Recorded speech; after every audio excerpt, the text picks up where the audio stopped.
ಇದು ಈಚಿಲು ಮರ ಅಲ್ವಾ? ಇದು ಈಚಿಲು ಮರ.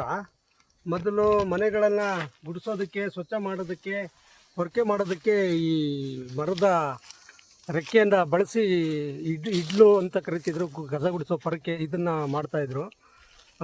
ಈಗೆಲ್ಲ ಅದರ ಸಂತತಿ ಕಮ್ಮಿ ಆಗ್ತಿದೆ ಮತ್ತು ಬಳಸೋರು ಕೂಡ ಈಗ ಕಮ್ಮಿ ಆಗಿದೆ.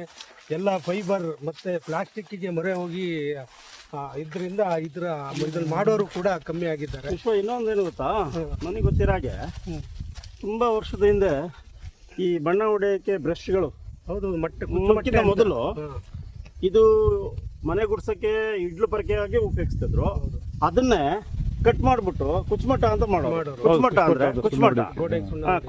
ಕುಚ್ಚಮಟ್ಟ ಮಾಡಿ ಅದನ್ನ ನೀರಲ್ಲಿ ನೆನೆಸಿ ಒಂದು ಸುತ್ತಿಗೆನಲ್ಲಿ ಚೆನ್ನಾಗಿ ಗೆಜ್ಜಿದ್ರೆ ಅದು ಒಂಥರ ಬ್ರಷ್ ತರ ಆಗೋದು.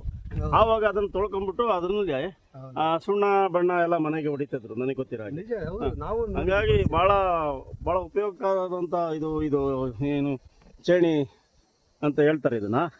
ಈಗ ಇಲ್ಲ, ಈಗ ನಮ್ಗೇನೋ ಇಲ್ಲಿ ಬಂದಿರೋದಕ್ಕೆ ಅಪರೂಪವಾಗಿ ಕಾಣಸಿಗ್ತದೆ ಅಷ್ಟೇ. ನಿಮಗೆ ಬೇರೆ ಕಡೆ ಇನ್ನೆಲ್ಲೂ ಸಿಗಕ್ಕೆ ಚಾನ್ಸಸ್ ಇಲ್ಲ ಅಂತ ಅನ್ಸುತ್ತೆ ಇದು. ಬಳಸೋದು ಕಮ್ಮಿ, ಪಾಪ ಅವ್ರಿಗೆ ವರ್ಕೌಟ್ ಅಲ್ಲ ಮಾಡಿ